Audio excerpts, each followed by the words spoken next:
Committees on Space and Research and Technology will come to order.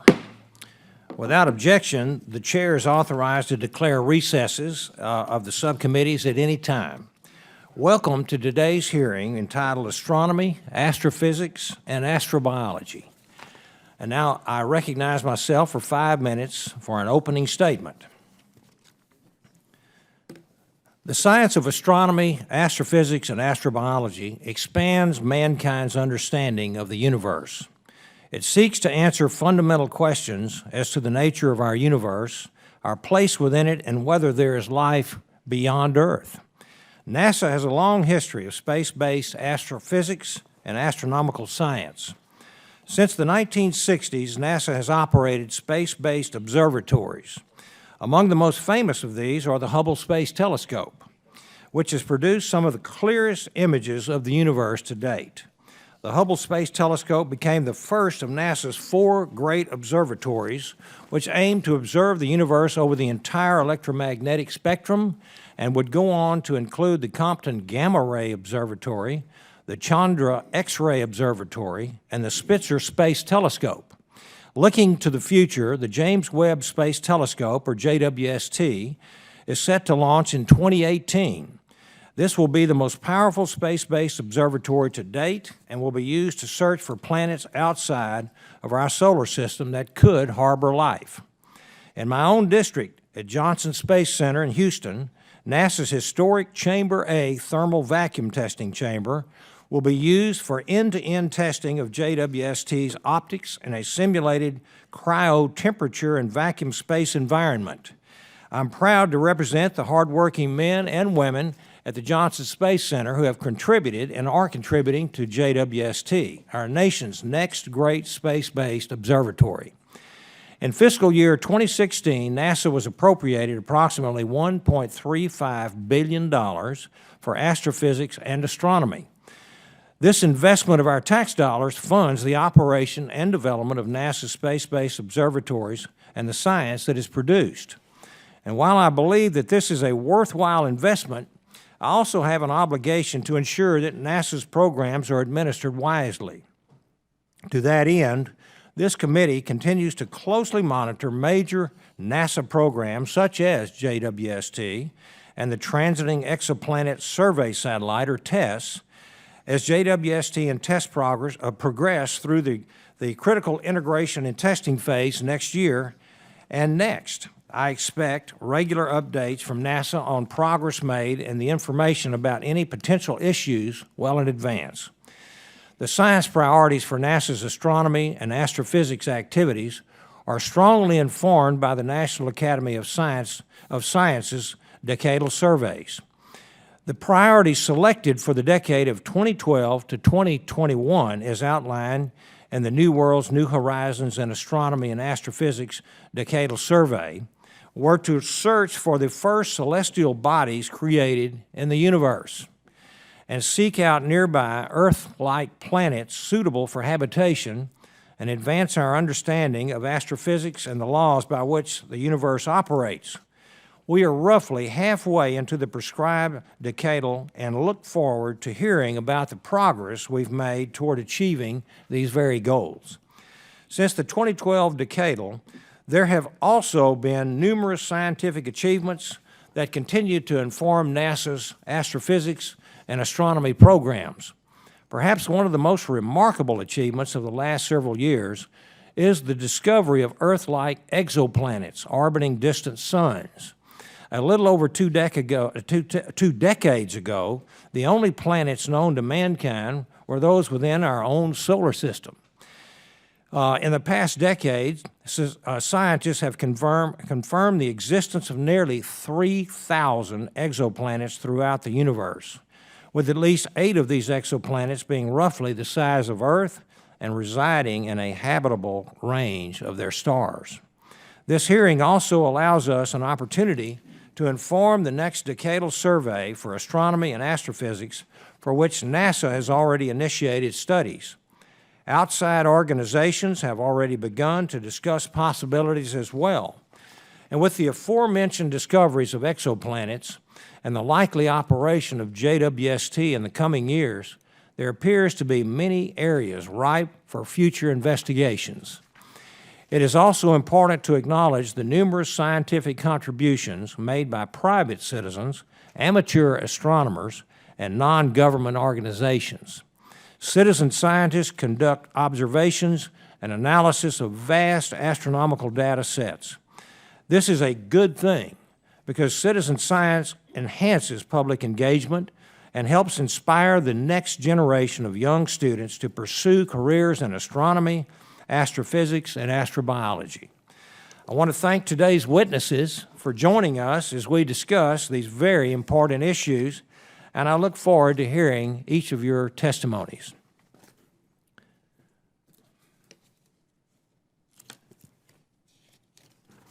And now, before I recognize the ranking member, I would like to ask unanimous consent to enter into the record 2 letters relevant to the hearing submitted by the Association of Universities for Research in Astronomy and the Arecibo Science Advocacy Partnership. Without objection, I so order.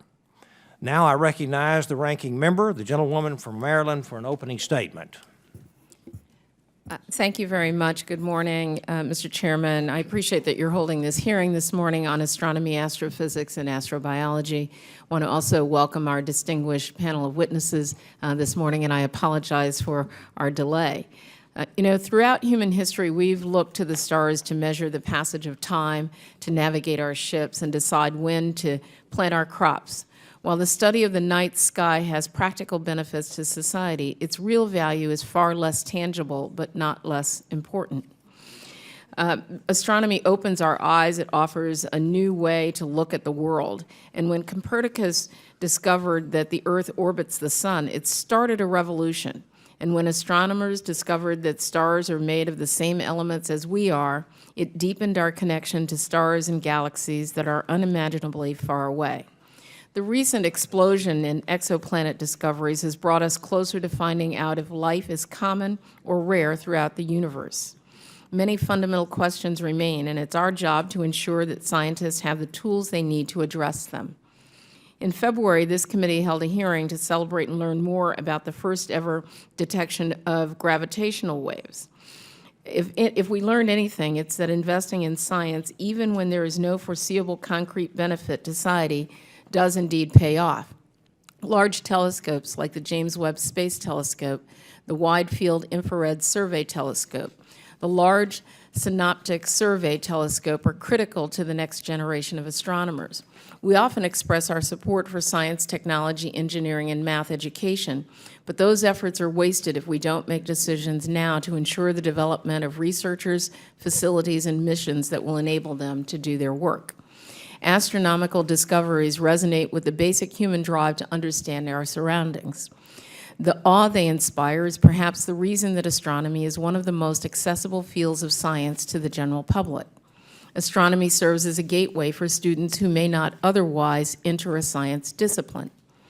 And every year, nearly 400 students receive bachelor's degrees in astronomy. Many students who start out studying astronomy go on to pursue careers in medicine, engineering, and data science. In addition to attracting more students to study science, astronomy inspires members of the public to pay attention and even to participate in astronomy. The Hubble Space Telescope made a huge impact on the public's engagement in astronomy. It is often called the People's Telescope because its beautiful images brought the awe-inspiring sights of the cosmos into classrooms and living rooms around the world. Citizen science has deep roots in astronomy. Amateur astronomers have discovered supernova, comets, and asteroids, and even exoplanets. With the advent of the internet, an even broader group of the public is now able to contribute to research efforts led by the astronomy community. This morning's hearing will give us a chance to discuss the compelling questions astronomers have dedicated their careers to answering, as well as the programs, facilities, and missions that are necessary to enable their investigation into those questions. We live in an era of multi-messenger astronomy. We can see the universe with light, with particles, and now with gravitational waves. And as we look ahead, we must acknowledge that the measurements that are required to advance future astronomical investigations are rapidly evolving. We need to plan ahead to ensure that development of cutting-edge detectors and analysis software keeps pace with the needs of scientists. We have the chance to speak to the leaders of the astronomy community today and to find out where astronomy is going. And one thing is clear. We in Congress need to provide the resources needed to ensure that all areas of science, including astronomy, can continue to carry out groundbreaking discoveries in the years to come. And again, I'd like to thank our witnesses for being here, and I look forward to your testimony. And I also want to acknowledge by my side today our staff, Sarah Barber, who is a fellow with us and has about 6 weeks, and I told her how lucky she was that as an astronomer she gets to be at this hearing. And so thank you, Mr. Chairman, and I yield back. Yes, ma'am, thank you.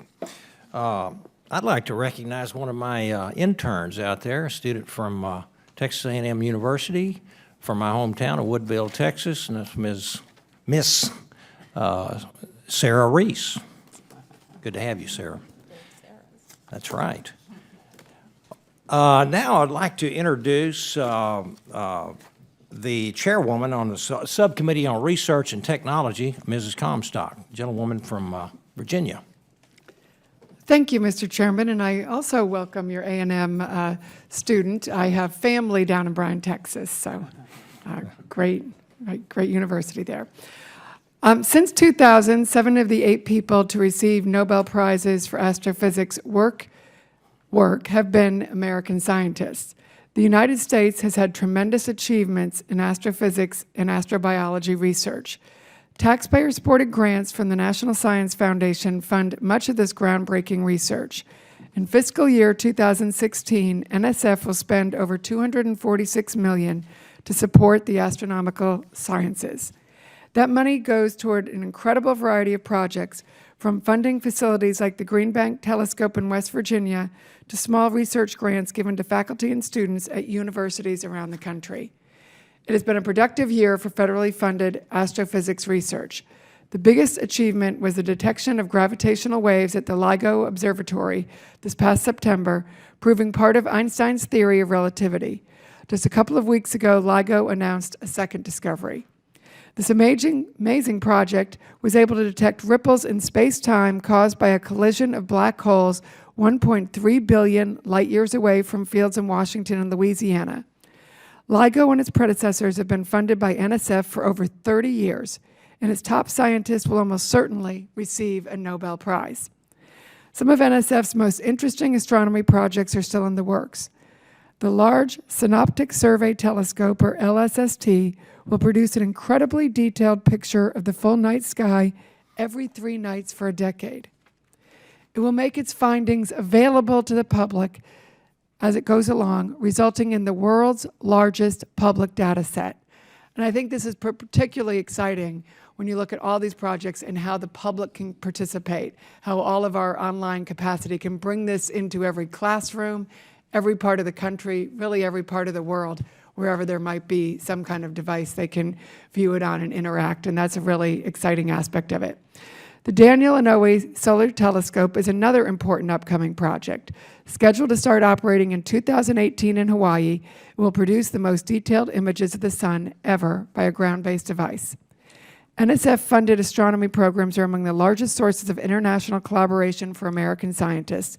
In particular, the Gemini Observatory and the Atacama Large Millimeter Array are multinational projects which each involve at least 5 nations. It would not be possible for any of them to accomplish individually.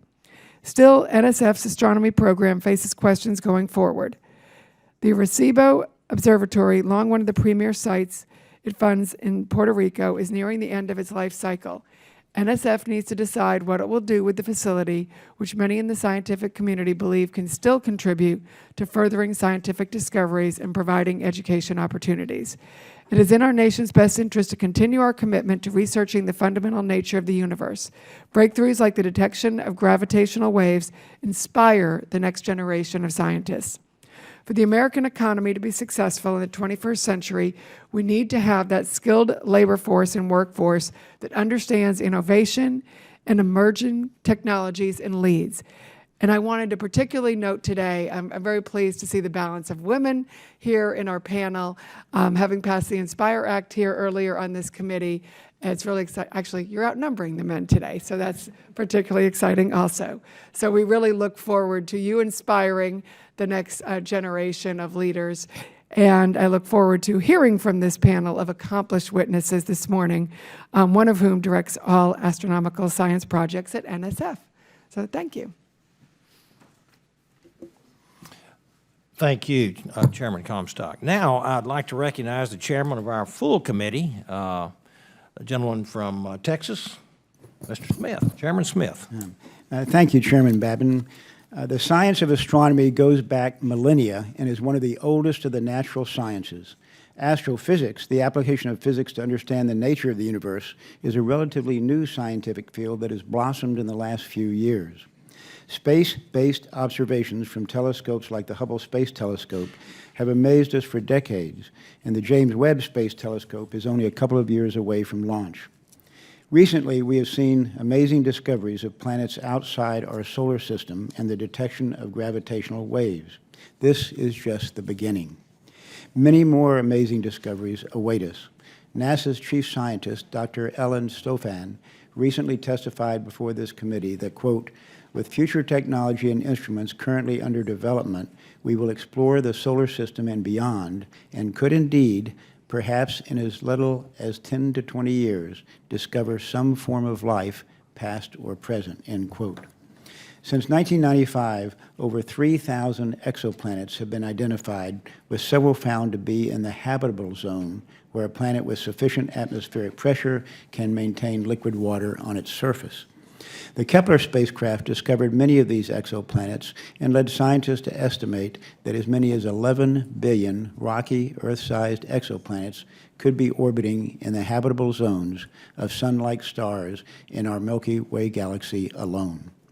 Kepler's successes in hunting exoplanets will continue with the launch of the Transiting Exoplanet Survey satellite in 2017 and be augmented by the capabilities of the James Webb Space Telescope, the Wide Field Infrared Space Telescope, and ground-based telescopes such as the Large Synoptic Survey Telescope, or LST. The LST may be able to peer into the atmospheres of these exoplanets and conduct spectroscopy to determine the composition of their atmospheres. Well, while partnerships between the private and public sector in astronomy are well established, these ties need to be strengthened when it comes to exoplanet surveys and exploration related to astrobiology. Private sector groups like the Breakthrough Listen Project provide funding opportunities to leverage limited government funding to maximize discovery. Going forward, I hope that NASA, NSF, and academia will expand public-private partnerships to advance optical laser transmission surveys, as it is a promising and exciting field of inquiry. Mr. Chairman, I look forward to our witnesses' testimony today with representation from NASA, the NSF, the Astronomy and Astrophysics Advisory Committee, the American Astronomical Society, and the Breakthrough Listen Project. We have the opportunity to hear a number of perspectives on the subjects of astronomy, astrophysics, and astrobiology. Thank you, and yield back. Thank you, Mr. Chairman. Now I'd like to recognize the gentlewoman from Maryland for a statement on behalf of Ranking Member Johnson. Thank you, Mr. Chairman. Just for the record, we've entered the Ranking Member Eddie Bernice Johnson's statement in the record today, and she regrets that she is not able to be here today. She's attending the memorial service in Dallas today. Thank you. Now yield. Thank you. Now let me introduce our witnesses for the day's hearing. And our first witness today is Dr. Paul Hertz, Director of the Astrophysics Division at NASA. Dr. Hertz is responsible for the agency's research programs and missions necessary to discover how the universe works and explore how the universe began and developed into its present form, and to search for Earth-like planets. Dr. Hertz received a BS degree in both physics and mathematics from MIT, followed by a PhD from Harvard University in astronomy. Our second witness today is Dr. Jim Ulvestad. I hope I pronounced that right. Okay, Ulvestad. Is that it? Ulvestad. Ulvestad, okay. Jim Ulvestad, Director of the Division of Astronomical Sciences at NSF. In this role, he leads a staff of 25 and oversees an annual budget of $246 million, plus major observatory construction projects with an additional budget of $100 million in fiscal year 2016. He earned a bachelor's degree in astronomy from the University of California at Los Angeles and a PhD in astronomy from the University of Maryland. Our third witness today is Dr. Angela Olinto, Chair of the Astronomy and Astrophysics Advisory Committee, or AAAC, and Homer J. Livingston Professor in the Department of Astronomy and Astrophysics at the Enrico Fermi Institute at the University of Chicago. Dr. Olinto is the principal investigator of the Extreme Universe Space Observatory on a superpressure balloon mission and a member of the international collaboration of the Pierre Auger Observatory. She received her Bachelor of Science in Physics from the Pontificia Universidade Católica of Rio de Janeiro in Brazil, and her PhD in Physics from MIT. Our fourth witness is Dr. Shelley Wright, member of the Breakthrough Listen Advisory Committee and assistant professor at the University of California in San Diego. Dr. Wright has extensive experience working with optical infrared instrumentation with a particular focus on imaging cameras and spectrographs that operate behind adaptive optics systems on large telescopes. She currently serves as project scientist for the first light instrument, or IRIS, for the future 30-meter telescope. Dr. Wright received her Bachelor of Science in Physics at the University of California in Santa Cruz and her PhD from UCLA. Our final witness of the day is Dr. Christine Jones, who is president of the American Astronomical Society and senior astrophysicist at the Smithsonian Astrophysical Observatory. Throughout her career, Dr. Jones has worked on a variety of research topics, but most recently her research is focused on X-ray studies of the hot gas in galaxies and galaxy clusters using the Chandra X-ray Observatory. Dr. Jones earned her AB, or MA, and her PhD degrees in astronomy at Harvard University. So thank you all, distinguished witnesses, for being here today. And I now recognize Dr. Hertz for 5 minutes to present his testimony. Thank you, Mr. Chair. Members of the committee, I am pleased to appear before you to discuss the current and future astrophysics programs at NASA. How did our universe begin and evolve? How did the familiar night sky of galaxies, stars, and planets come to be? And are we alone in the universe? These are the enduring questions that humankind has been asking since we first looked up at the sky. And now, for the first time, we're able to answer those questions scientifically. We're probing back in time with the Hubble Space Telescope, detecting faint infrared signals from galaxies that formed 13 billion years ago, only 400 million years after the Big Bang. Hubble and the Chandra X-ray Observatory are working together to study supermassive black holes, showing how they formed in the early universe and how they triggered the birth of stars and galaxies. And NASA is developing 2 new space observatories to further advance our understanding of the cosmos. The James Webb Space Telescope, which will launch in 2018, will detect the light from the first stars and galaxies that formed after the Big Bang. And the Wide Field Infrared Survey Telescope, or WFIRST, will launch in the mid-2020s and help us understand the mysterious dark energy that is propelling the acceleration of our universe. Understanding the origins of galaxies and stars leads us to an understanding of how planets formed, including planets capable of supporting life. Our knowledge of planets outside of our solar system, exoplanets, has exploded in the last 20 years. Thanks to the pioneering discoveries made with ground-based observatories, followed by the Kepler Space Telescope, we now know that planets orbiting other stars are common. For 4 years, Kepler measured the light from 150,000 stars, staring at them 24 hours a day, 7 days a week, 365 days a year, and discovered at least 5,000 exoplanet candidates around those stars. The exoplanets discovered so far are astounding in their diversity. One is a rocky, hot planet locked by gravity, with one side always facing its star, wild swings in temperature that hint at a surface bubbling with rivers of lava.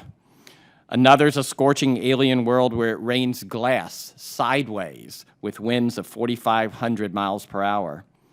And another is half the size of Jupiter but speeds around its star in only 4 days instead of the leisurely 12 years that Jupiter takes to orbit our sun.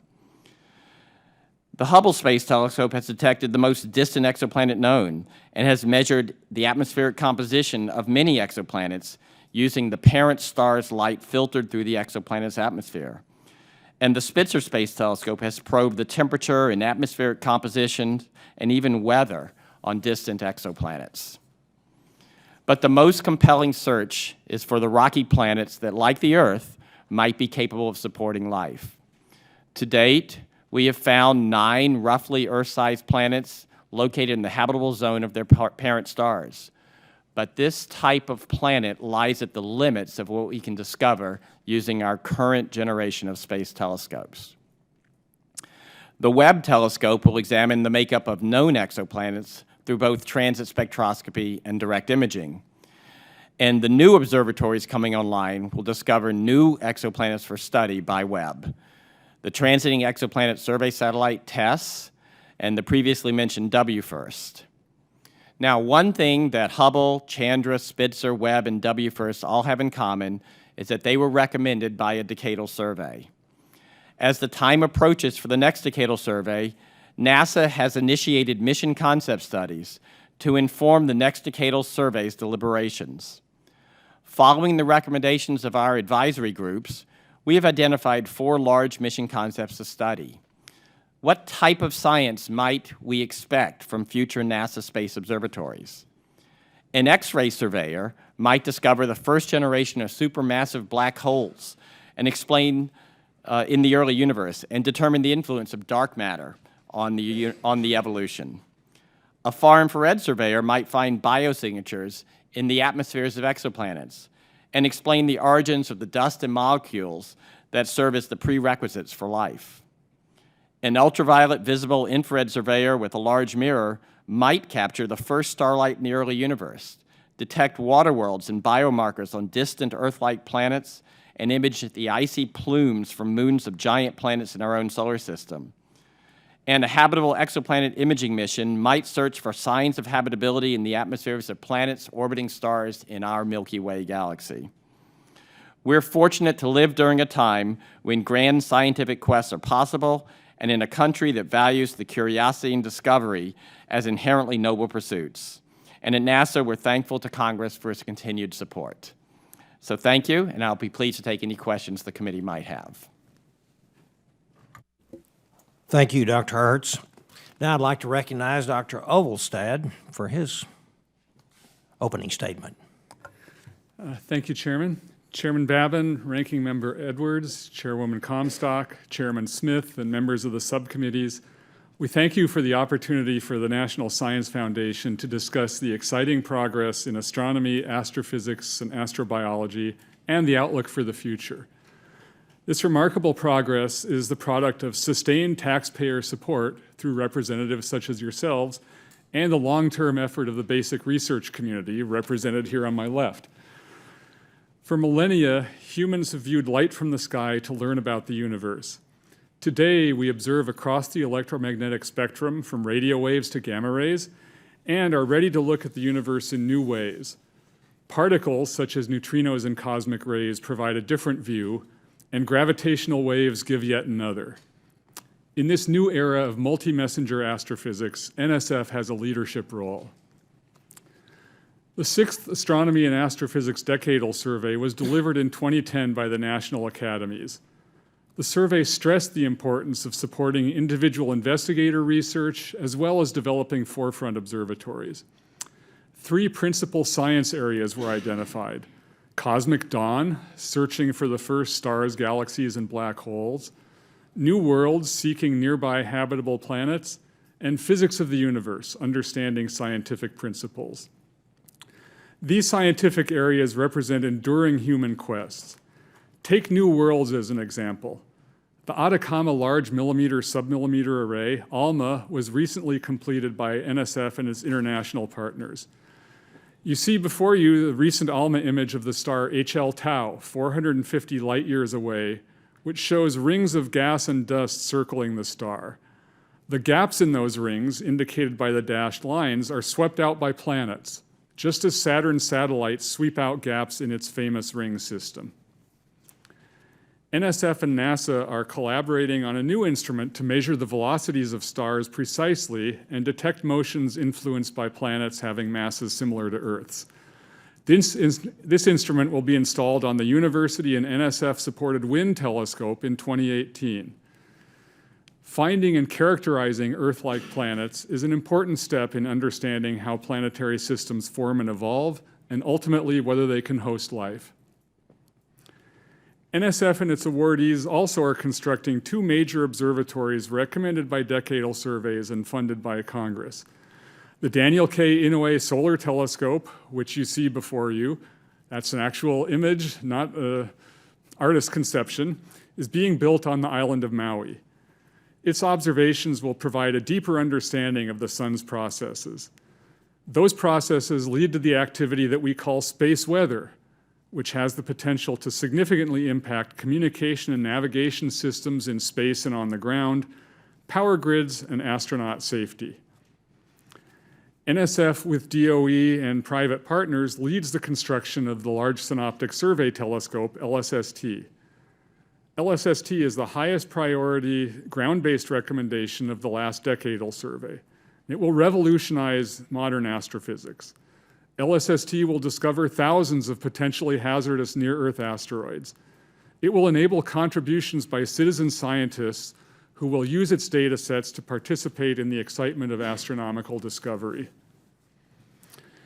NSF has also responded to another decadal survey recommendation by initiating a mid-scale innovations program.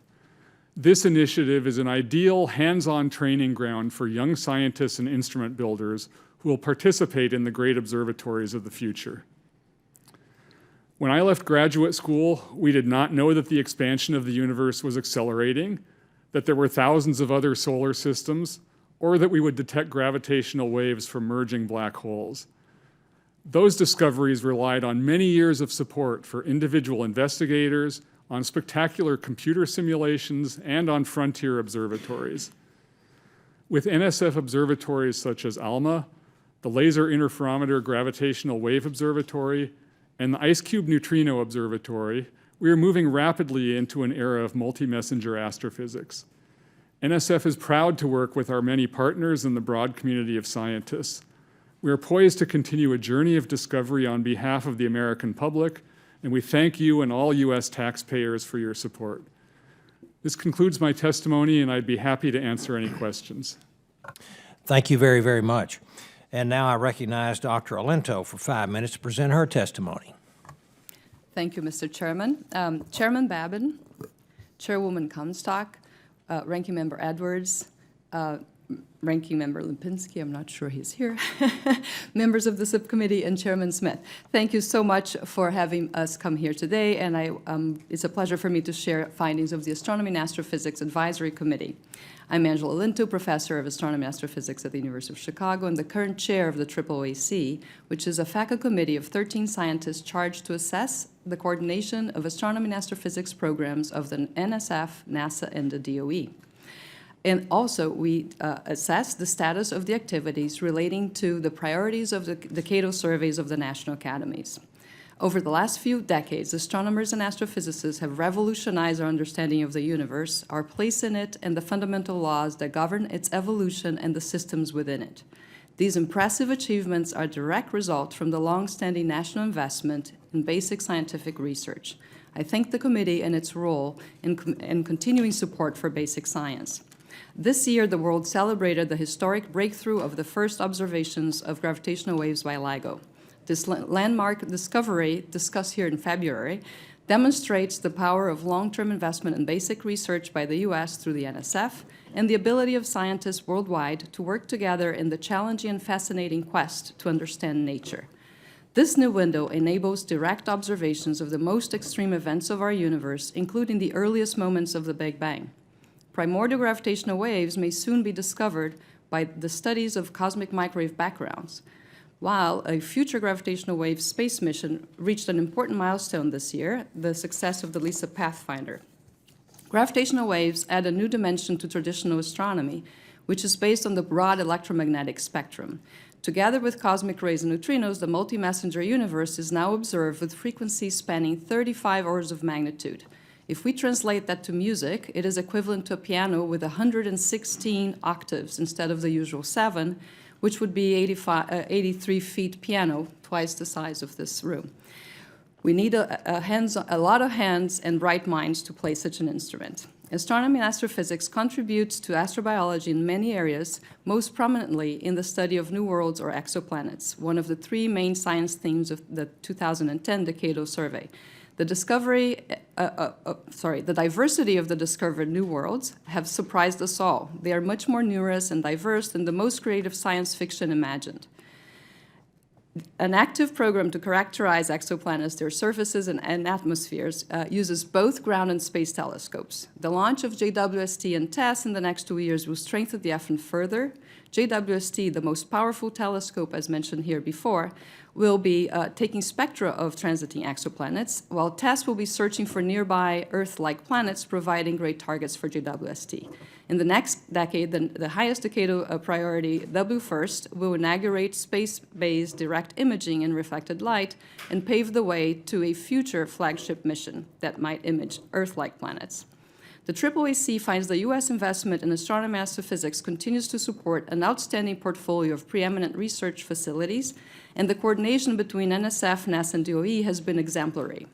These discoveries have captivated the public and inspired new generations of scientists and engineers to continue to expand our knowledge and secure our future leadership in science, technology, and space. However, the AAAC is concerned about the balance of the portfolio. At both NSF and NASA, competed grants and mid-scale programs are being squeezed by flat or declining budgets.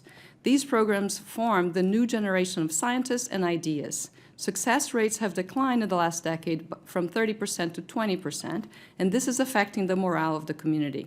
As we plan for a future with the U.S. leadership, investment in the next generation of scientists and ideas is crucial. I was born in the U.S. because my father came here to do his PhD before returning to Brazil. 20 years later, I dreamed of doing the same thing. I applied to U.S. Graduate schools in spite of being bed-bound. I was very lucky because I have my health back and also the opportunity given to my generation by those who built the great U.S. research institutions in the past.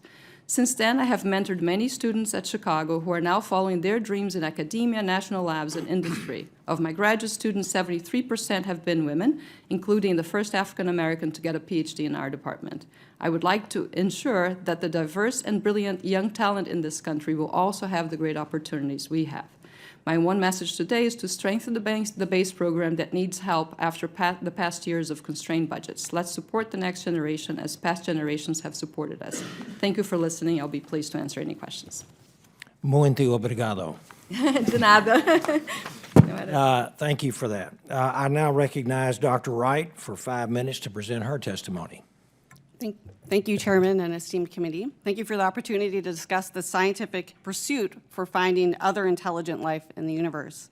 I'm an assistant professor in physics at University of California, San Diego. I spend my time teaching astrophysics, researching galaxies, and building new instruments for the world's largest telescopes. I am also one of a few SETI researchers worldwide. The search for extraterrestrial intelligence, SETI, is a scientific pursuit of detecting technological transmissions from other intelligent life in the universe. In particular, SETI searches for a signal purposely sent or accidentally leaked from an advanced civilization. We are in the midst of a dramatic paradigm shift.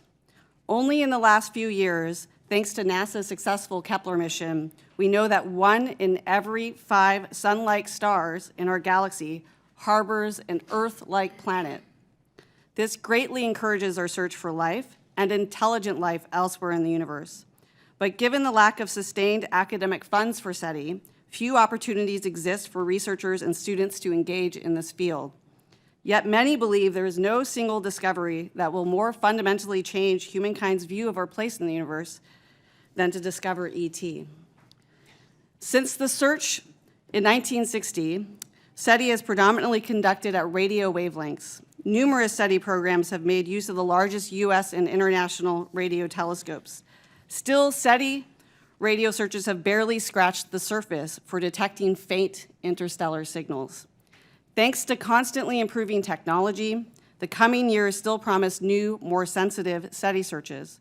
Breakthrough Listen, a 10-year, $100 million SETI initiative sparked by philanthropist Yuri Milner, began operations just this year in January.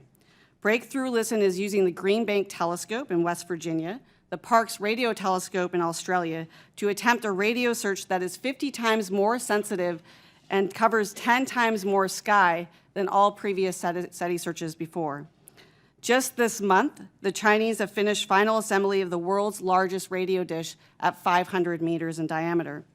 Chinese scientists have slated this dish to be used for very sensitive SETI program, thus adding significant international competition to the SETI field. The radio regime is just one small portion of the electromagnetic spectrum. It has been suggested for decades that other wavelengths may be just as viable for interstellar communication. The discovery of laser technology opened a new realm and offered several advantages over radio. Lasers can be narrowly beamed, thus transmitting power efficiently, and its beam can be packed with more information per energy used. Using our laser technology today, humans would have the capability to transmit a signal that would be easily detectable thousands of light years from Earth, encompassing millions and millions of stars. Our group has constructed SETI instruments at Lick and Leuschner observatories to search for fast-pulsed optical laser signals that have a burst within nanoseconds or shorter. In parallel, a team from Berkeley searches for continuous laser signals using high-resolution spectra from Keck Observatory. Breakthrough Listen also supports an optical SETI program that seeks laser signals and optical spectra at Lick Observatory. But another promising area for SETI is at infrared wavelengths. Infrared detectors have been rapidly improving, only recently making an infrared pulse laser SETI search possible. In fact, sending a laser signal in the infrared is more advantageous because it's less diminished by interstellar dust and gas. Our team designed and constructed the first ever near-infrared SETI experiment. This program has been superb for training undergraduate and graduate students and postdocs. Our team and others are now working to design and seek funding for new SETI experiments. Enthusiasm is ever increasing for SETI, but resources are scarce. A huge disparity exists between the enormous public and scientific interest in whether we are unique in the universe and resources that are actually allocated to SETI research. Since 1977, there's been roughly a flat rate of refereed publications about SETI, with a number of worldwide dedicated SETI research levels at a mere 24. Even with the much-needed catalyst of funds recently provided by private foundations, leveraging private and public sectors is vital for creating a sustainable and growing community of SETI researchers. 2 decades ago, unknowns about astrobiology and extrasolar planets discouraged government funding for SETI. Today, thanks to successful NASA, NSF, and national supported missions, former concerns about the value of SETI research no longer apply.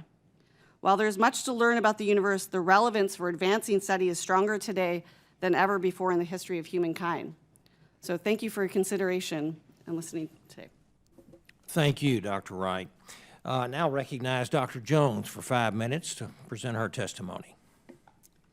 So Chairman Babin, Chairman Smith, Ranking Member Edwards, and members of the subcommittee, thank you for the opportunity to testify today on behalf of the American Astronomical Society, the professional society of our discipline in the U.S.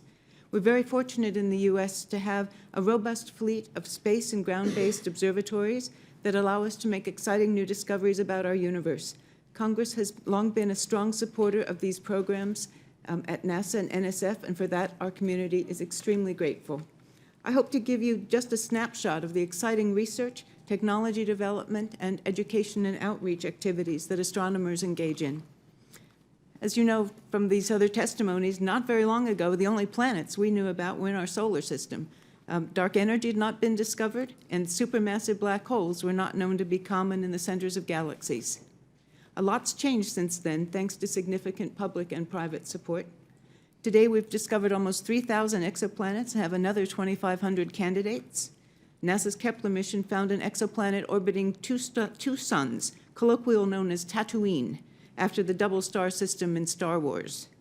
Just last week, a US-led team using a European ground-based telescope announced the discovery of an exoplanet with 3 stars, one better than Tatooine. Thanks to ground and space-based observations, we now know that normal matter, the sort of stuff we deal with directly every day, makes up only a small fraction of the mass in the universe.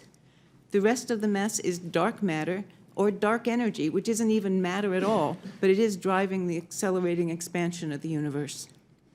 Although as president of the AAS, I speak on behalf of all the astronomical scientists, I'm also an active researcher. My research focuses on the effects supermassive black holes have on their host galaxies. These black holes have occasional very large outbursts that prevent new stars from forming in their galaxy. It's amazing to think that something so relatively small in size has an impact across a galaxy many tens of thousands of light years in size. This research has more than pure academic value. The technology that we develop to explore the universe transfers beyond our field. I want to mention just 2 examples.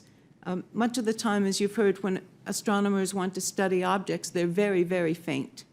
They can be distant galaxies, they can be very faint objects in our own solar system. To study such faint astronomical objects, we need both large telescopes and very sensitive instruments. Although the first CCDs were made for data storage devices, astronomers recognized that they could be modified to function as core components of highly sensitive, efficient, and stable imaging devices. Astronomers working with industry and the government helped improve CCD detectors, so they're part of the workhorse of instruments on ground and space-based telescopes. Variations of that technology was transferred beyond astronomy and are now the crucial components of innumerable digital imaging systems, including the camera that you probably have in all of your cell phones. And technology originally developed for observing X-ray sources in space is also used for security screening. The company American Science and Engineering, where Nobel Prize-winning astronomer Riccardo Giacconi worked, also developed and built the first X-ray scanners. Next time you put your bag through the Smithsonian's Air and Space Museum scanner, take a moment to look at the AS&E label that's on the side. But perhaps the most important technology transfer of all is the technically trained people. Astronomy is really a gateway science that brings people into STEM fields, and astronomers love sharing what we do with the public. Undergraduate Astro 101 courses enroll approximately 250,000 students each year nationwide and are taken by about 10% of all college students, making it one of the most popular general education courses. NASA and NSF have very active and successful education and outreach programs. This includes the Hubble program that brings formal science education to students in half of the public middle schools in the U.S. Programs at NSF, like the Research Experiences for Undergraduates, play an important role getting undergraduates from diverse backgrounds exposed to doing forefront research. But even with these programs, most scientific fields, including ours, have a long way to go on the path toward being fully inclusive of underrepresented minorities. There are no easy answers or quick fixes, but our community is committed to doing better with the help of our colleagues at NSF and NASA. In closing, the mission of the AAS is to enhance and share humanity's scientific understanding of the universe, where it came from and where it's going. It's a challenging mission. And what we do resonates with the American people. Discoveries graced the front pages of major newspapers, and people filled Times Square to watch Curiosity land on Mars. The public wants us to uncover more of the mysteries of the universe and to share those results with them. That is what astronomers do, and it is what funding from Congress facilitates. It's a delight to participate in this effort as a researcher, an honor to serve as the president of the AAS, and I look forward to answering your questions here today and in the future. Oh, and I couldn't help but notice that there are 7 members of the full committee from Texas, including Chairman Smith and Ranking Member Johnson, who's not here right now. And it turns out that 2017 is the year of Texas for the AAS. Please accept my personal invitation for you or members of your staff to attend the Society's conferences next year. In January, we'll be in Grapevine, and in June, we'll be in Austin. Thank you very much. Thank you very much, Dr. Jones, and I hope that my scheduler will take note of that, and I'd love to be there. Anyway, we certainly thank all of you witnesses for your testimony, and now the chair recognizes himself for 5 minutes. The JWST thermal vacuum testing will be conducted at the Johnson Space Center's Chamber A, which is the largest high-vacuum cryogenic optical test chamber in the world. Chamber A was famously used for Apollo testing, and Dr. Hertz, if you can speak to how this unique facility supports astronomy and astrophysics missions. Thank you, Mr. Chair, for that question. One of the lessons that NASA has learned over the years of launching many successful space missions is that thorough testing on the ground is the key to making sure they work the first time we turn them on in space. Unlike ground-based observatories, we can't send our technicians in to fix them if that turns out to be, if we don't get them working right. Chamber A is the only place in the country where we could do a full end-to-end test of the James Webb Space Telescope. The Webb telescope is being assembled right now at the Goddard Space Flight Center, and early next year we will be shipping it down to Houston to put it into Chamber A, where we will spend a good fraction of the year doing the end-to-end tests with the flight telescope and all 4 flight instruments inside the chamber to make sure they work as a complete system. Thank you very, very much. And we're looking forward to observing some of these tests. My next question is for Dr. Olinto. One of the reasons the Hubble Space Telescope is so successful is that it could be serviced by the space shuttle. How could a deep space exploration vehicle like Orion impact future astronomy and astrophysics missions? And how would future astronomy and astrophysics missions benefit from being capable of crew servicing if they are reasonably within reach of the SLS and Orion? Just repeating what Paul just said, it is really important to make sure it works perfectly before you launch, because it's obviously a very difficult thing to do. We are very proud that the Hubble was serviced and it's so capable of doing gorgeous things, including my scarf. But going to, for example, L2 to service JWST will be a much harder job. It's much further away. So I think this is a challenge that I'm sure that if we are willing to spend a lot of money on it, we should be able to do it. But in terms of priorities, I think the best is to make sure it's really working on the ground. So servicing things far away is really challenging. On the other hand, we need to keep those capabilities developing for future missions, which might be become more affordable to go service something in L2, for example. So, and I imagine that for very far away, robotics would be the way to go first, so that we make sure our astronauts come back healthy. Okay, thank you. Absolutely.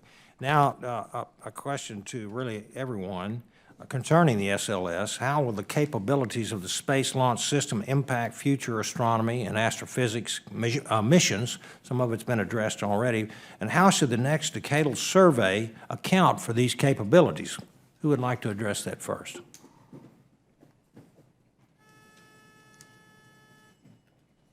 I'll start off, Mr. Chair. The SLS offers a number of capabilities that could be used by future space-based observatories. Primarily, it's the large mass it's capable of launching into space and the large fairing that it will have compared to some of the current generation of launch vehicles. As many of the witnesses have testified, The frontiers of astrophysics require us to image things which are very far away and very faint. That means very large mirrors in order to collect enough light for us to make scientific deductions about what we're looking at. Large mirrors are both large and heavy, and the SLS can help us solve both of those questions.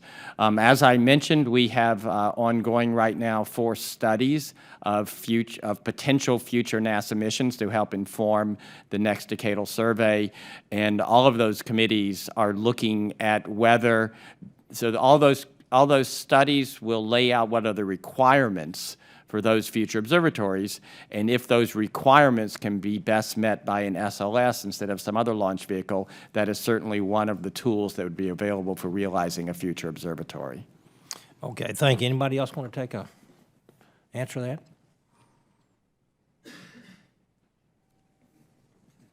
Just echo that large mirrors are definitely a must for us. The larger, the better. Okay, well, that completes my line of questioning, and thank you very much. And now I would like to recognize the gentlewoman from Maryland for her questions. Thank you very much, Mr. Chairman, and thank you so much to the witnesses for your testimony. You just make me so excited just to be here. And I don't do astronomy, but I'm one of those kids that went to the planetarium and lay down on the beach at night looking up at the stars in the sky and wondering what was out there. And so thanks for your testimony today, inspiring new generations. I was recalling with our staff here, we were going back and forth, that both the Hubble Space Telescope and Kepler, both at various times in their development and operation, were on the chopping blocks here in the Congress. There was a time when the Hubble was the butt of late-night jokes every night on nighttime television, and Kepler was once described as being, raised from the dead or something because it was under threat. So I can't even imagine what our world and your world as professionals would be if we didn't have, at least those instruments and developing and building on them for the future generations. And so I wonder if you could comment about the role of the decadal survey in terms of informing what it is that we do and how, and the importance of staying true to it even in the face of challenges, because we know that each of these programs is very, very complicated and they will face significant challenges, and it's sometimes tough for us on this side to really understand that we've just got to weather those challenges. So that's like a freebie, anybody who wants to take it. I can go first because I am very proud of that process, so much so that my project in the last decadal survey was ranked number 4 in one panel and didn't make it to the end, so I got to be chopped. And I still think this is the right process. So, I think we need to always prioritize based on the available resources and also the available technology to be able to be always successful. So we don't want to waste anybody's money, no taxpayers' money.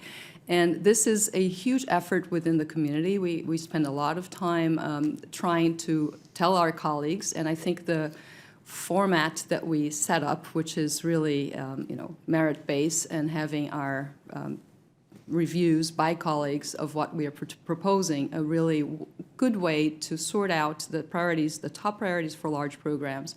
And some of us that don't get to get their project in have to be conscientious that that was the right process. And I think we have had great success exactly for that, because if we weren't following that, we would be in much harder situation. So I think it's a brilliant process.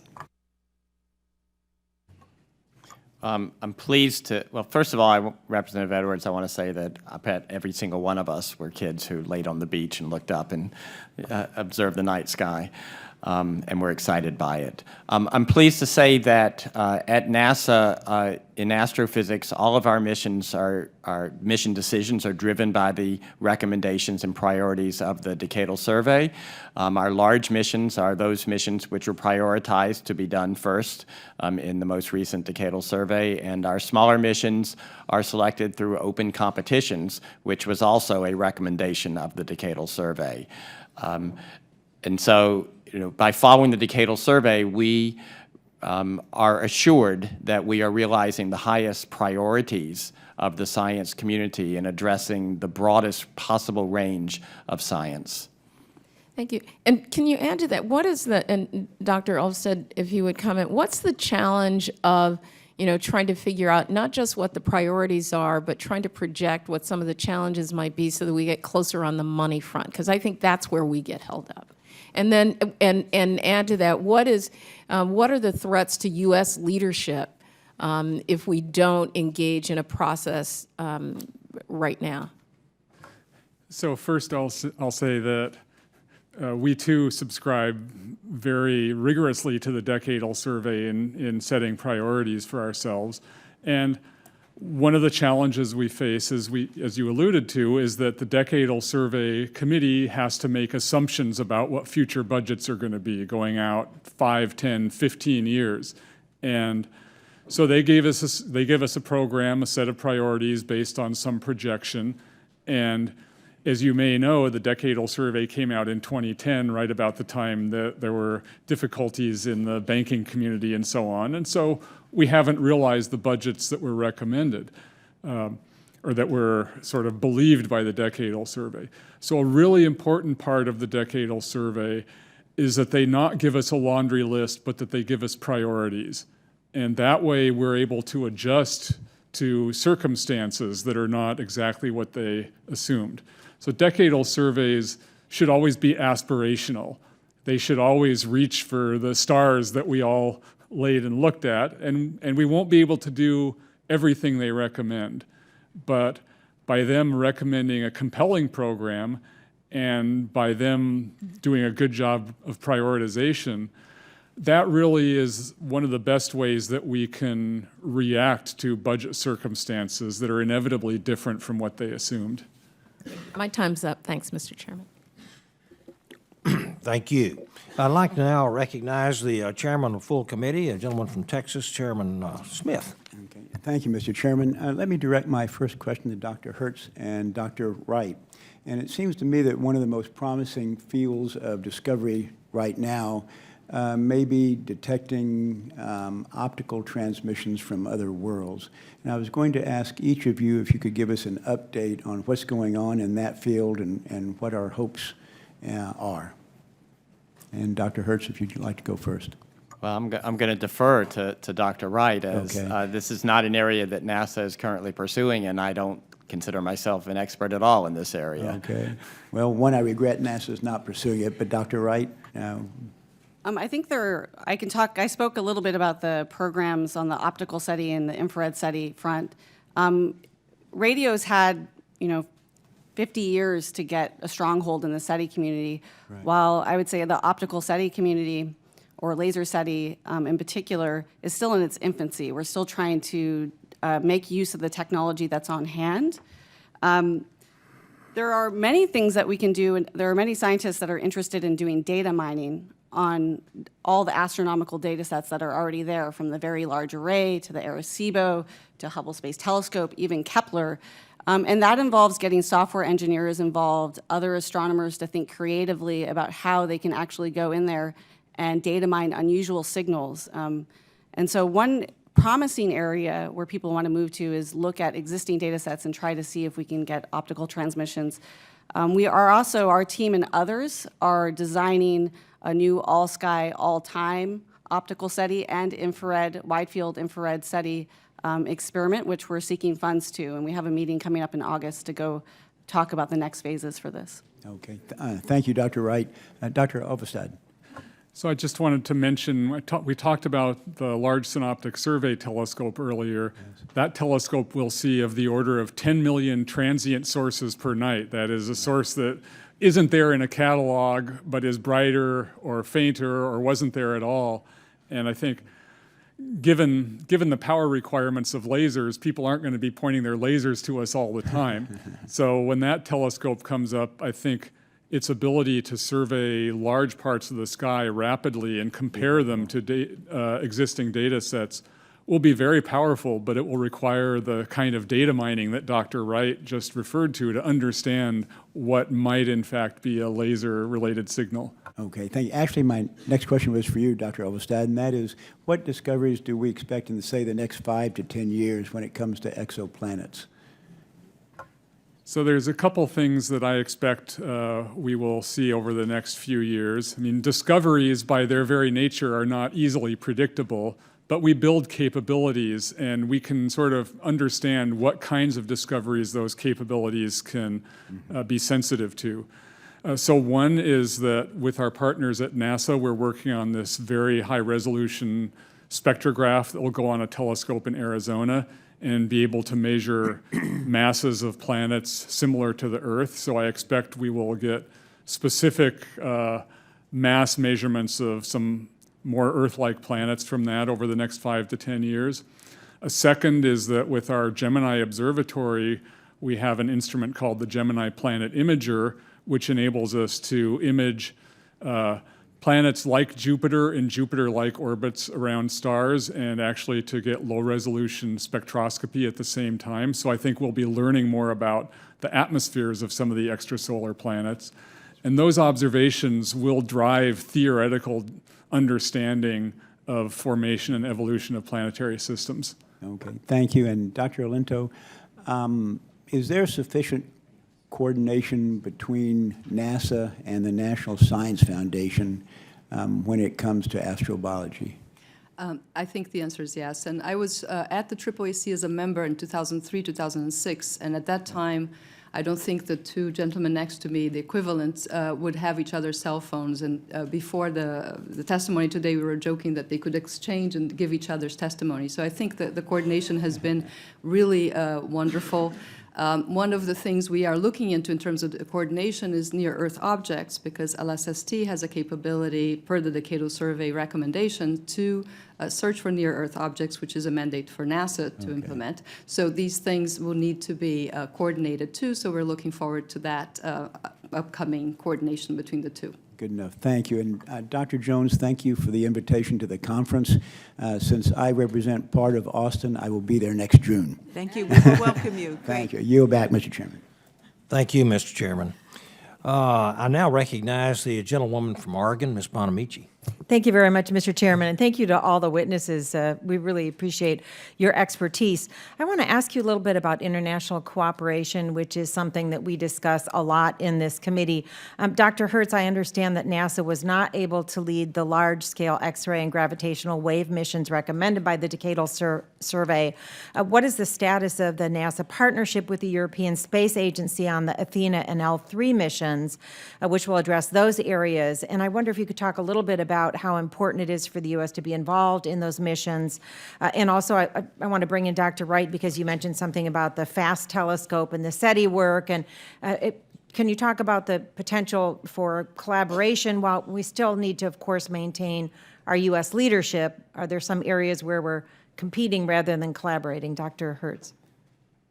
Thank you. That's a great question. Love to speak on that topic. Probably 80% of all of NASA's astrophysics missions are international partnerships, which is virtually all of them, and all of our future large missions are envisioned to be partnerships with our international partners. In order to make the kind of breakthrough discoveries that we look forward to in the future, it requires large and therefore expensive observatories in space. And we're beyond the place where the different space agencies want to put up competing and similar observatories. So we are constantly coordinating with each other on what our future plans are and looking for opportunities to partner. The James Webb Space Telescope is a partnership between the U.S., the European Space Agency, and the Canadian Space Agency. We are in discussions with a number of space agencies about partnerships on the WFIRST Observatory for the 2020s.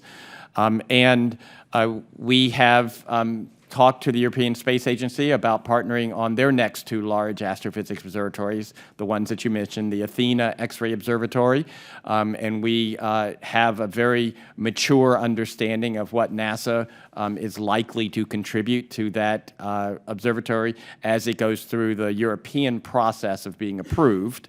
And then further out in the future, the Europeans have made a decision to lead a space-based gravitational wave observatory, which is a high priority of both of our communities.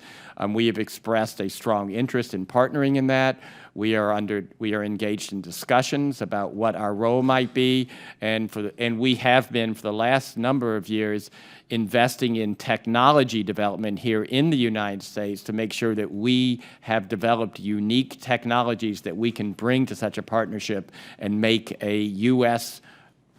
Involvement in such a observatory a win-win for both partners. Terrific, thank you. Dr. Wright, on the SETI work, is there room for collaboration? I'll comment on the FAST telescope in China. There is a collaboration going on with Berkeley right now to help with the receiver. So as I said, the dish is already made, but they have to work on the electronics and the antenna to actually detect it. There is, the frequencies for which they cover are slightly different than Arecibo, so there's there's competition on particular frequencies, but on others there are not. And it's not clear to me yet, or I don't think I could comment on whether the Chinese scientists want to collaborate with the SETI work and how we would work together within it. I'll also add just one statement that a group in Italy has been trying to push on optical SETI and trying to collaborate with us and get our understanding of the technology there as well. Terrific. And Dr. Jones, I want to ask you, in your prepared statement, you note the importance of making observations publicly available no more than a year after they're obtained. So can you elaborate a bit on why that's so important to advancing the science, and perhaps following up on Ms. Edwards' questions about how we talk with our constituents and the public about why it's important to invest in astronomy and astrophysics and science, especially with long-term planning that's so needed, might making observations publicly available help in communicating the value of your work with the public? Sure. I mean, the archives are tremendously important, not just to astronomers, but to anybody who wants to look at the observations. There are large archives of the Hubble, of the Chandra, of all of the major missions, as well as the ground-based missions. NOAO has archives of the 40 telescopes, I think, which are archived since 2004.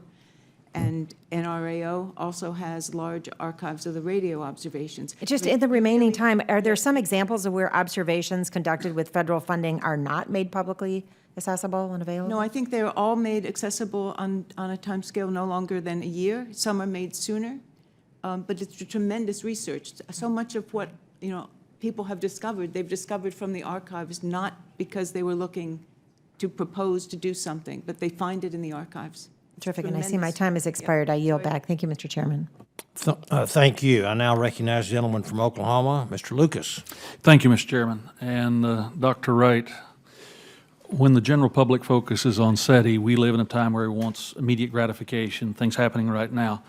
But in some ways, isn't this kind of like a junior high dance? We've been making noise now on this planet since Mr. Marconi, century probably.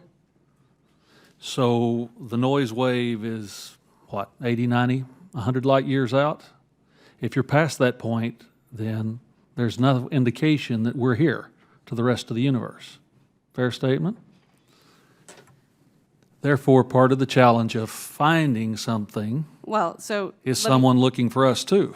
One of the interests for NASA missions and NSF missions are for extrasolar planet atmospheres. So there are other means to detect whether there are biosignatures in the atmosphere to know whether there's life there. So they may know we're here, whether they're beyond listening to I Love Lucy 90 light years out. But we're just still in our technological infancy, right? We're Exactly the point I was trying to make.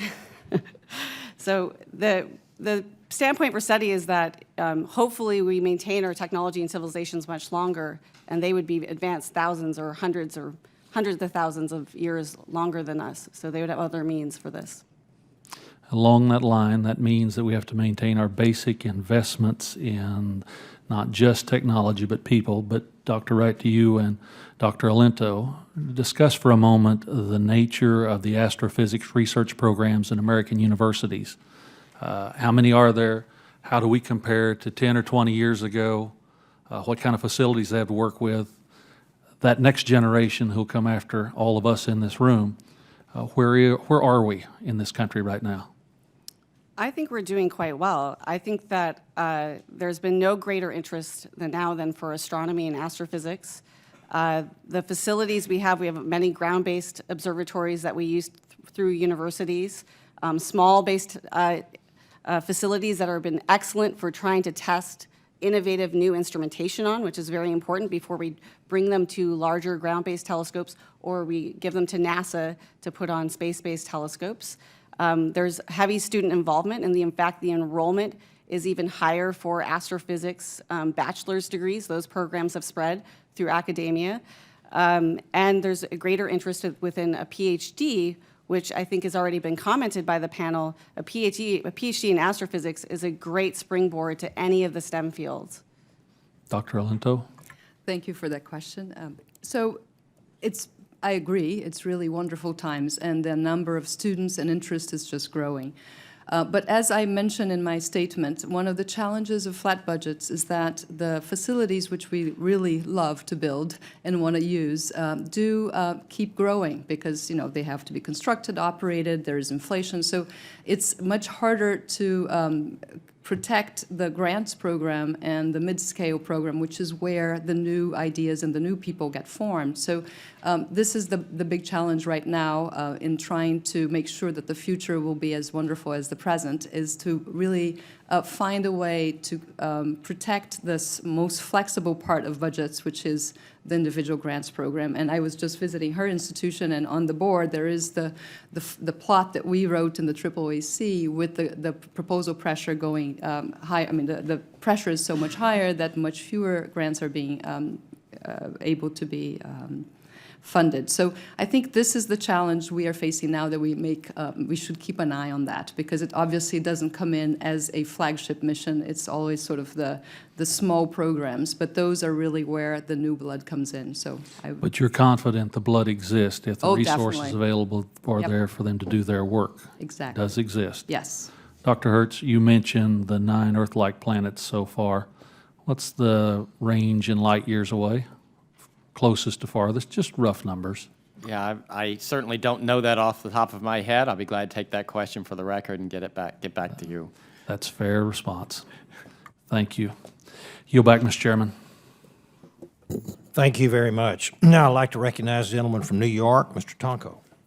Thank you, Mr. Chair, and welcome to our panelists. And this is a question for any of you, can you characterize the current representation of women and minorities within the astronomy and astrophysics communities? I can start with that. The numbers are growing, but the numbers are still very small. That having 3 of us here does not represent that there are a large number of women in astronomy. But the numbers are growing. The number of underrepresented minorities is not as large. We've had an RAU program at Smithsonian for the last 20-something years. I've been PI of that.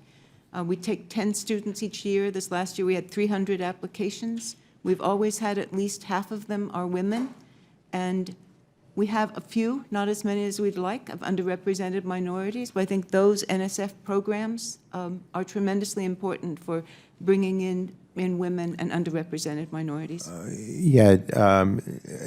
To any of you, and yes, Dr. Ulvestad, is there something that can be done in a targeted way that will improve those numbers? Yeah, so I'm not an NSF lifer. In my pre-NSF life, I chaired the Decadal Survey's demographic study group, and Dr. Jones was actually a member of it.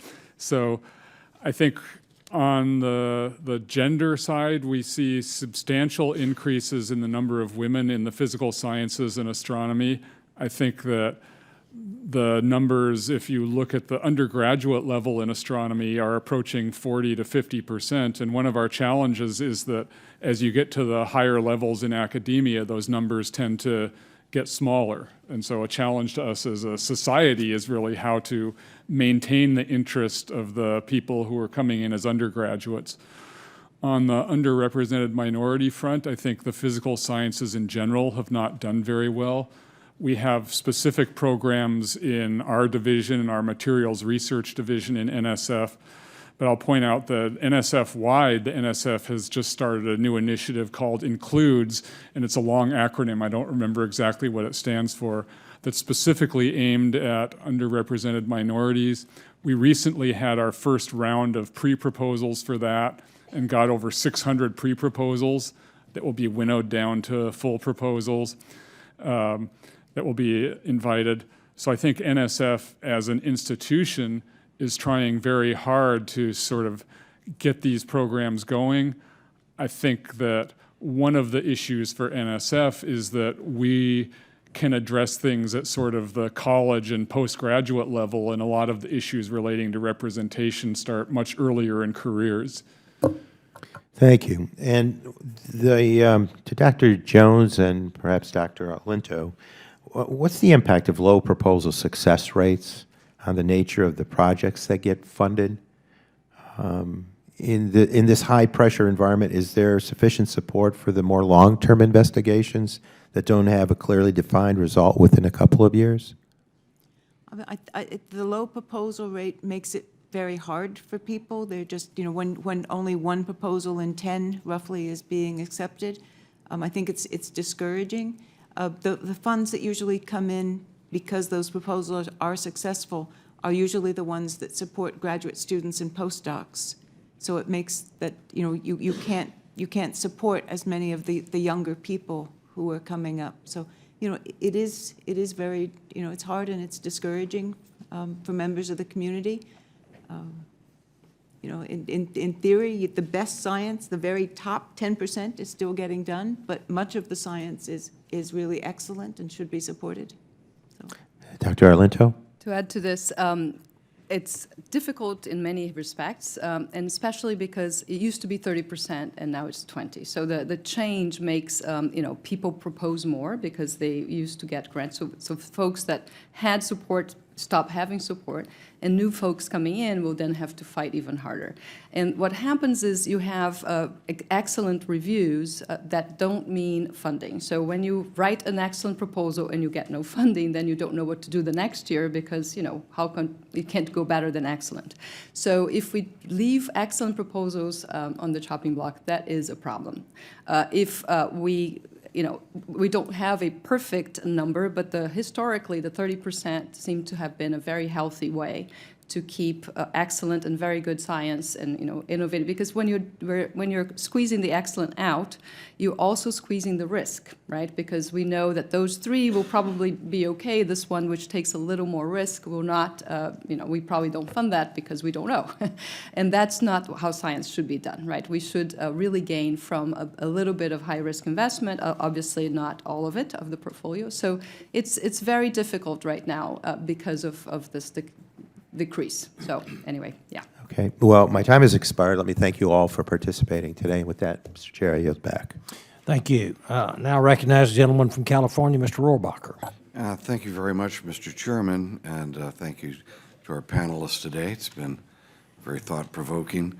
I've always supported astronomy. I've been here 28 years, and I buy on and I bought on to the idea that astronomy helps us with a basic understanding of the universe, not just out there, but down here as well, and expands our fundamental knowledge base, which are two very laudatory goals. But number one, doing this is an expensive proposition, and it's an expensive proposition that benefits all of mankind, not just Americans. And so I was heartened to hear the efforts that are being made on international cooperation, and I think that should be expanded. By the way, I didn't hear any cooperation with Russia. Is our current relations with Russia, which are very dicey right now, is that preventing us from having the type of cooperation in this area that could be beneficial to both our countries? Thank you for the question. No, I don't think so. I mean, Russia is a very strong partner on the International Space Station with NASA, and we're very pleased to have their partnership on that project. Okay. Well, that's the answer. Thank you. I'm glad to hear that. I think there's sometimes we need to, when we have adversaries, we need to find ways of cooperating that can actually lessen the tension between people who have different points of view and countries that have different points of view. One of the underappreciated services provided by astronomy and by this area of science that we're talking about is an early warning system that could alert us to objects coming from space that could cause enormous damage, if not the ultimate damage, to the Earth. And that is something that is an immediate payback rather than just expanding knowledge. We're actually getting a warning that could be utilized, which we have not yet put the system in place, to deflect an object that might be coming from space.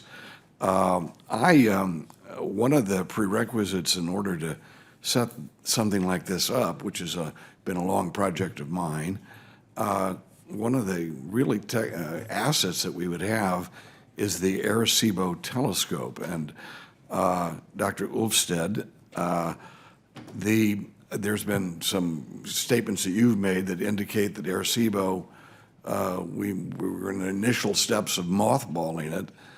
Do we have other assets that can spot an object that far out and actually chart its course so that if 10 years out there's an object there that would be hitting the Earth? I understand Arecibo provides that service.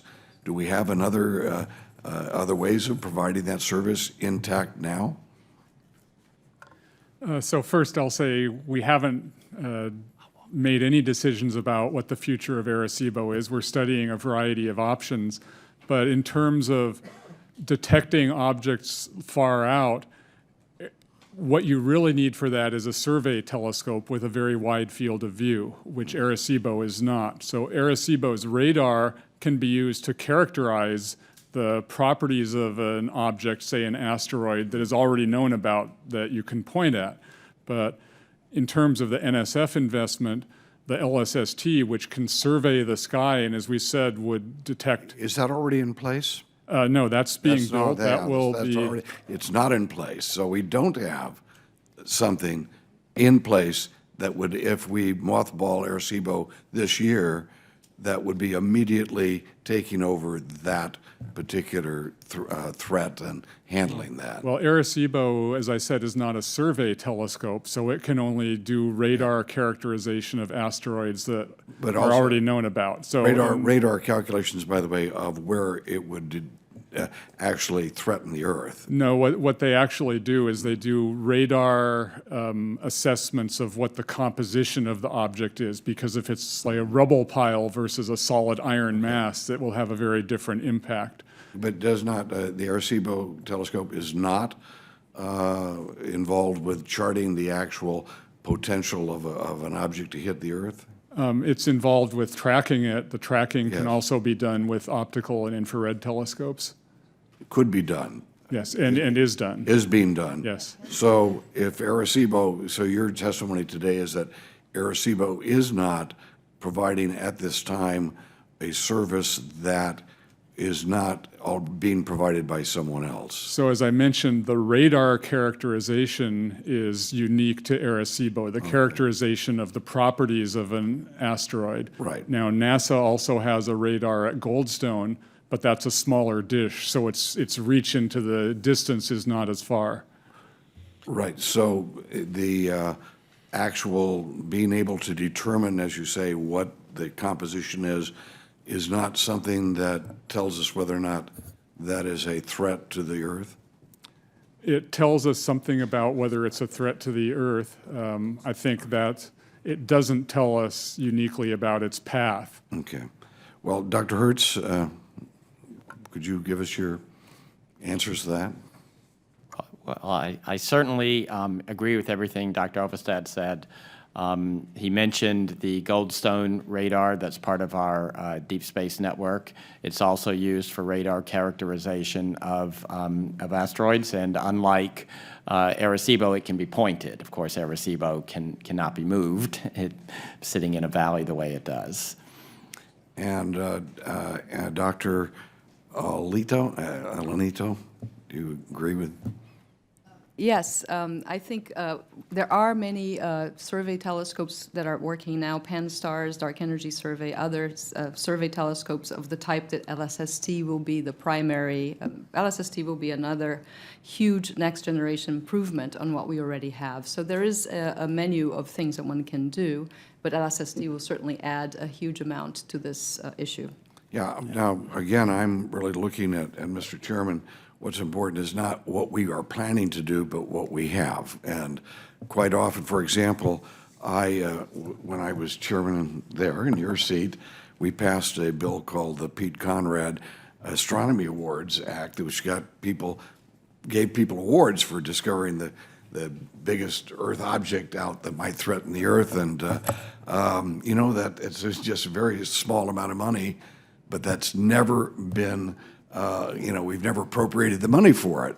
So it's one thing to have a plan and say, well, Arecibo won't be needed because we've got this other group telescope and it's on the way.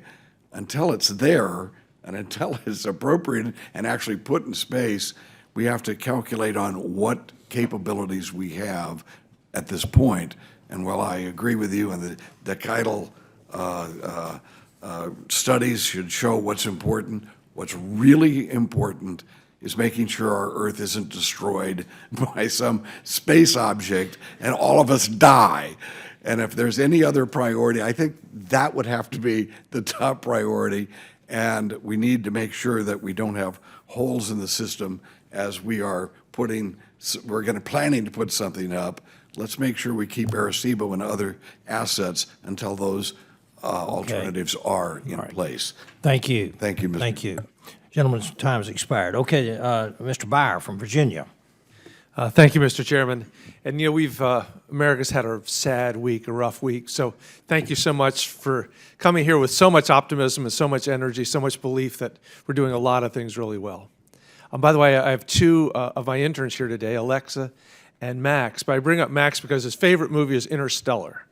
So he's thrilled to be here. So, Dr. Wright, Fred Drake, 1961, came up with the famous Drake equation that was going to predict how much intelligent life there likely be in the universe. That was before we had all these very cool telescopes. Based on all the research we've been able to do, you know, are looking much deeper into space. How has that equation changed? What does it predict now? So I think the key one, especially back at that time, was understanding the number of extrasolar planets. At that time, it could have been 1 in a million, or it could be 100%. We actually had no idea. And with this increase, we basically have a 22%, right, it's 1 in 5, that says every sun-like star has another Earth-like planets. I always tell the students, count in fives. Go up and count 5 stars. There's another Earth-like planet staring back at you. That's huge. But as Carl Sagan pointed out in the Drake equation, it's L, it's the lifetime of a civilization that really makes the big factor on the number of communicating civilizations. And so really it's how long a civilization may last. The lifetime of the universe is very long, billions and billions of years. Life here on our planet's been here for 3 billion years, but our civilization has only been here for 10,000, so it's a sliver of time. SETI takes patience and diligence and understanding and projecting where our technology will go. Great. Thank you very much. Dr. Jones, I've always been fascinated by the oscillating universe model. It's going to expand until it gets, and then it will contract. But now that we know that the universe is accelerating, what does that suggest for the oscillating universe model? I think it will probably, this will be a one-way trip. We will be expanding and we will not be collapsing again. So, sorry, it's not, no, it's sort of not the optimistic view, but. So we're back to linear time then? Yeah, afraid so. Darn. Dr. Hertz, were you like born to be a physicist with that name? Or? Either that or a car rental agency. So, Dr. Hertz, one thing I haven't heard today is whether we're making any progress on understanding why matter in the universe is so asymmetrical. Why is there so much more matter than antimatter? Yeah, I'm going to pass that to Dr. Olinto. All right. Because that's Okay, one of her that's okay. areas of I'm research. itching to reply. So that's a very hard question. Why there's matter and antimatter in this room, and we're very lucky that that's the case. Otherwise, we wouldn't be here because matter and antimatter annihilate. And this has to do with fundamental physics, which a previous member also mentioned. And I think that is why these broad, this large piano that we use can address issues that relate to the early beginning. So one of the big questions is, how did gravity separate from the other three forces, and how that process, which we is beautiful to talk about, with family at parties, but it's also something we can measure. And so that's, to me, the most exciting part. So many answers to the questions, the fundamental questions you're having, have to do with, what is dark energy, including the future. If the dark energy decays, we might heat up again, so we can choose fire again, maybe, between fire and ice.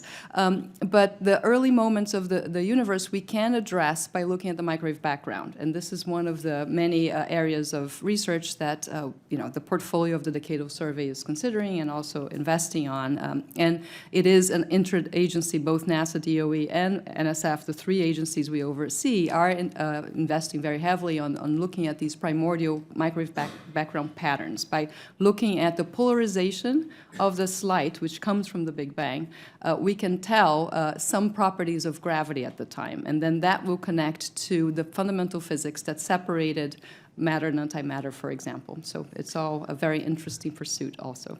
Is all this tied together, Dr. Olinto, while you have the microphone? Because you're looking at dark matter also and dark energy. Right. All related? We don't know. So we don't know. We have a very good way to try to detect dark matter directly, and this is a huge effort. DOE and NSF are involved. Dark energy, we are measuring as well as we can. It's much harder to detect. It would be easier if we could get out of our universe, then we could measure it from the outside. But being inside it is really, really challenging. There are theories that connect the two, and that would make sense since they're two unknowns. Maybe they have something to do with one another. But it may be that nature, just like in exoplanets, are much more creative, and we don't really know the answer. Great. Thank you all very much. Mr. Chair, yield back. Thank you, Mr. Byer. Now I recognize gentleman from Illinois, Mr. Holtgren. Thank you, Chairman. Thank you all so much for being here. Thank you for your work. And this really is an exciting and important hearing for us all to learn about and hear about the state of astronomy, astrophysics, astrobiology research in the United States and also internationally. These are certainly some of the toughest fields requiring the best and brightest to devote lifetimes to their field with no guaranteed or big economic payoff. It takes a passion, and it's inspiring for me to watch your work and want to thank you for your work. In the committee, we will certainly continue to follow the recommendations of the Decadal Survey, and there are countless big ideas or future projects we could be discussing, but we all know that none of this can be ever even possible if we're not inspiring the next generation to follow in your footsteps. Often that takes just a small spark in a young person's mind, maybe a burning question, a first telescope, a robotics competition, simple reassurance from a parent, a friend, or a mentor that this is something you can do, and we need you to do it. So I want to just ask, and I've asked this before in other committee hearings, but I'll start with Dr. Jones, and maybe if we can just kind of go down the line. It's helpful for me because you certainly are some of the best and brightest in your field, but I've noticed for experts in the STEM field that there's no single pathway to get to where you are.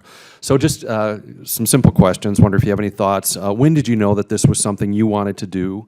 Who inspired you? Feel free to give a quick shout out to a teacher or mentor. They always could use the credit and recognition. So if you could maybe just let us know kind of your path, if there was someone that inspired you and what it was that maybe first sparked that idea that, hey, this is something interesting and something I could do. I've been lucky to have a number of mentors. I think I grew up near Dayton, Ohio, and there was an honors. Everybody likes Dayton? Good. And good. There was an honor seminars of Metropolitan Dayton, and I went to that. We had weekly lectures. Kids from different high schools came in. And for me, some of the most exciting were on then neutron stars, these spinning pulsars, and the lectures were given by scientists at Wright-Patterson Air Force Base. And I worked when I was in college, I worked for a summer or two with somebody at Wright-Pat for those summers, and it was terrific. So that's how I started. Dr. Wright? I think I knew as a little girl that I was addicted to the stars and the universe and trying to understand it. Probably the most formidable experience was in middle school. In my science class, they decided to play the Cosmos series by Carl Sagan, and I was hooked by watching those. And then I, too, have had many mentors, thankfully. When I went and did my physics degree at the university, I had exposures to telescopes, scientists, instrumentation, working in labs, and I think having that hands-on experience was vital for me. I started more interested in physics than in the universe because understanding how things move, how things drop, and the basic laws of physics to me was so much easier than human beings.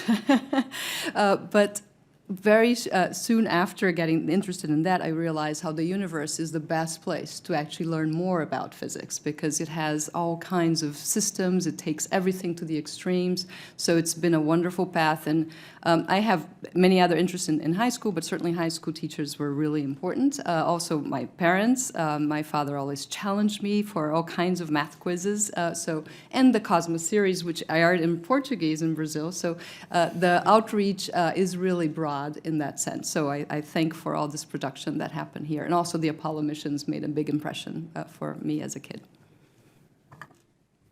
So I was really good at math, and when I was in high school in my physics class, not knowing what I wanted to do, we had, I remember, a visiting professor from the University of Southern California, and it pains me to say that as a UCLA graduate, but that professor came and talked to us about cosmology, and that got me really interested in astronomy. And then I took advantage in Los Angeles. They have something called the Griffith Observatory, which is in the largest public park in LA. And you can't imagine that you can see much of a dark sky from Los Angeles, but they had educational programs and a planetarium, and that really got me excited so that when I went to college, I majored in astronomy. That's great. Thanks. Dr. Hertz. Well, I was a child of the 60s, and I grew up just loving to read about all the NASA missions that were going on. My father, we lived in Atlanta, and my father gave in to my love by driving us down to the Cape before the Apollo launches, and we would camp out on the beach and wake up the next morning and watch them blast off to the moon, and so that set my path. That's awesome. Well, again, thank you all for your work. We appreciate it. Thanks for inspiring others as well. That's so important, and that's our only hope, truly, is for our young, best, and brightest to be willing to follow in your footsteps. So thank you all, and I yield back. Yes, sir. Very fascinating. Thank you. Let's see. I now recognize the gentleman from Colorado, Mr. Perlmutter. Thanks, and I just love those questions Mr. Hultgren asked and your answers. I mean, this is like coming to super science class for me, and I'm so surprised by my colleague here, Ambassador Beyer, and all that he knows about science. You know, me, I watch Star Trek, so I think about the next generation's a character, the Travelers, so the time traveler, or the Q continuum, you know, all powerful, whatever. Or Heinlein, you know, talking about multi-dimensions and multi-universes so that you actually could be in a different time frame looking at our universe. And I'm just so speechless by all of your testimony, and I just thank you for being here, and I thank you for your optimism and your willingness to research and look into the future, because that's what this is about. So I'm going to ask you a couple of specific questions, but you really have brightened my day, and I thank you for that. Space weather. Dr. Ulvestad, let's talk about space weather a little bit. I am working with Congressman Molinar and a couple of the senators on space weather legislation. I guess my question is, we had Dr. Baker from the University of Colorado, so I'm obviously from Colorado, and we've recently been assigned by the NSF, the National Solar Observatory, and we do a lot of space weather and space activities in Colorado. Can you tell us how the space weather future looks? So some of the members may know that we've recently developed a national space weather strategy and a space weather action plan, and that was an interagency activity that involved NASA, NSF, not just the science research agencies, but also people who might have to respond to space weather outbreaks and get early warnings out, such as FEMA. So that, I think, was a really interesting process to develop this space weather strategy. As part of the space weather strategy, NSF actually has some deliverables. So there's the long-term research aspects, and so I showed a picture of the Daniel K. Inouye Solar Telescope earlier, where really understanding the fundamental magnetic processes in the sun will be critical to us for eventually being able to predict space weather. I'm not going to guarantee that, but understanding the sun means 10, 20, 30 years down the road, we may be able to do better at that. And early warning systems enable satellites to shut down and point in the right direction and so on, so they're not damaged. Operationally, we right now run something called the Global Oscillations Network Group, which is run by the National Solar Observatory that, as you pointed out, is relocating to Boulder. And in our 2016 budget, in our request, we added money to make that a more robust system for predicting space weather. It's a network of 6 telescopes spread around the world so that it can, assuming it's not cloudy, observe the sun 24/7. And its data are actually used by the Air Force for operational space weather prediction. So I think we have a mix of both an operational role where we're taking some of our research capabilities and transitioning them to operations, and also the long-term research role. So I just spoke at a seminar and symposium on cybersecurity, and we were talking about electromagnetic pulses.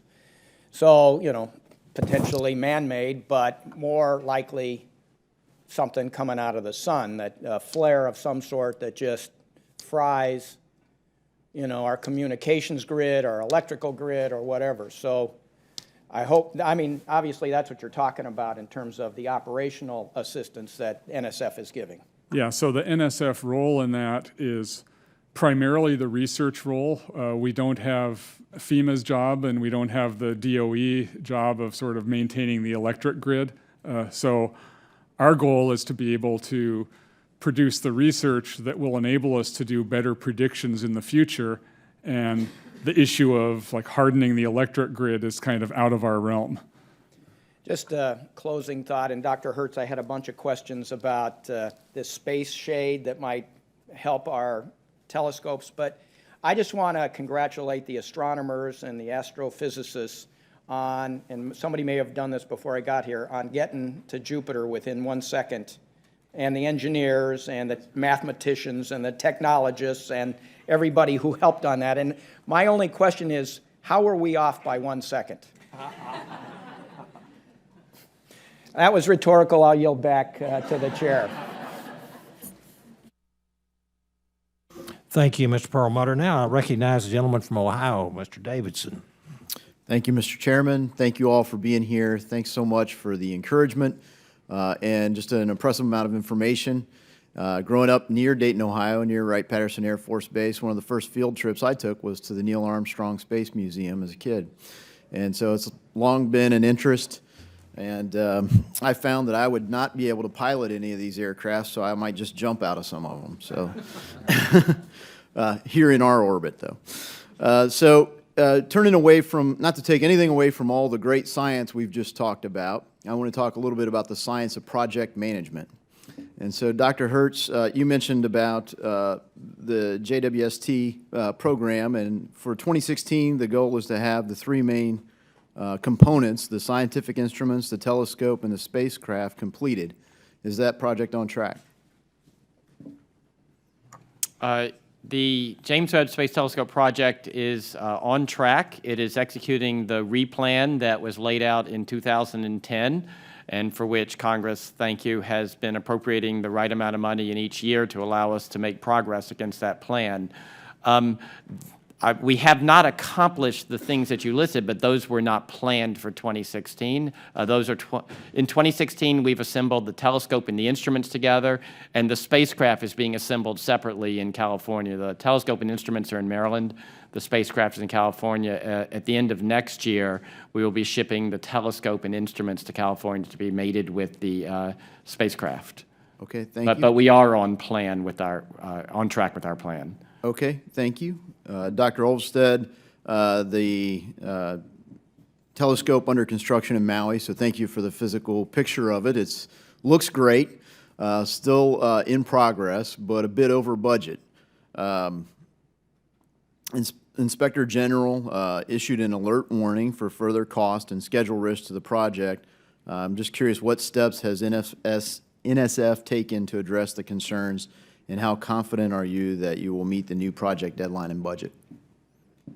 So we're actually quite confident that we're on budget. So that telescope was rebaselined to a new budget in 2013 because there was a 2-year delay in access to the mountain due to environmental and cultural permitting issues in Hawaii. So the Inspector General report made several recommendations. One of the concerns was that the schedule was, the project schedule was working toward a completion in late 2019, but it was always known that that was the schedule without the risk associated. That was the schedule that had a 6% probability of being met. Okay, the schedule that had an 80% probability of being met was the middle of 2020, June of 2020. So we are quite confident that we're on schedule to meet that 80% date and actually to do it within our current baseline budget. Great, thank you. Have a question, again, Dr. Hertz, or any others that want to comment. NASA is funding 4 large mission concept studies that will inform the 2020 National Academy of Sciences Decadal Survey. NASA anticipates that the survey committee will use these studies in formulating the recommendation for the priorities of the missions following JWST and WFIRST. What does NASA intend to learn from these large concept mission studies, and how may these studies influence the upcoming 2020 Astronomy and Astrophysics Decadal Study? Are these studies intended to influence the Academy's review process? Thank you for that question. These studies are to put in front of the Decadal Survey Committee some options for prioritizing for missions that come in the next decade. So each of these studies, the study teams are made up of scientists drawn from across the country. Each of the studies will lay out a science case to lay out what amazing science could be done with that particular mission, to lay out a notional architecture, how big a telescope, what temperature, what orbit, what cameras, that sorts of thing. And then we'll let the engineers take a look at it, and they'll estimate how long it would take to build and how much it might cost. And that package that describes what such a mission might do and what kind of resources it might take, that can be put in front of the Decadal Survey Committee, and they can consider those as possible future missions, or they can consider anything else they wish to consider as a possible future mission. All right, thank you. Mr. Chairman, I yield back.